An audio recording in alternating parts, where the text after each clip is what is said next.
During a campaign event in Squamish on Sunday morning, BC NDP leader David Eby is calling on BC Green voters to support his party in order to keep John Rustad and the BC Conservatives out of office.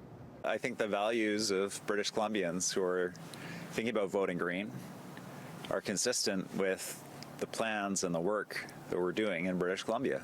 The announcement came in West Vancouver Sadowski riding, which was nearly won by the BC Greens in the last election. While the BC New Democrat leader did not say it himself at the press conference, Sue Adams, a Whistler business owner and resident, was in Squamish for the NDP announcement on Sunday. She said she voted Green in the last election, and she had this to say. The Green Party will not be in a position of power, but rather a quiet, albeit very well-meaning voice in the wilderness. Voting Green is actually, if we look at it, kind of a vote for Rustad. I'm asking everyone who shares those values, regardless of how they voted last time, BC Liberal or Green, to have a serious look at the kind of province we want to build and what it would mean to wake up on Sunday morning to Premier John Rustad.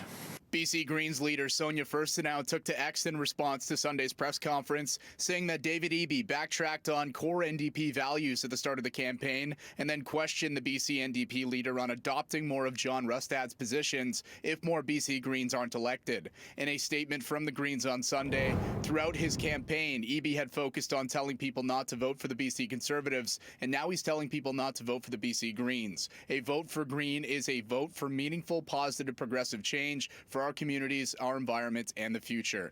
City News had reached out to the BC Conservatives Party but did not receive a statement before deadline. Both the BC Conservatives and BC Greens were not on the campaign trail Sunday, but leader John Rustad and his party are set to unveil their platform on Tuesday, 5 days before the final day of the election. In Vancouver, Joe Sadowski, City News.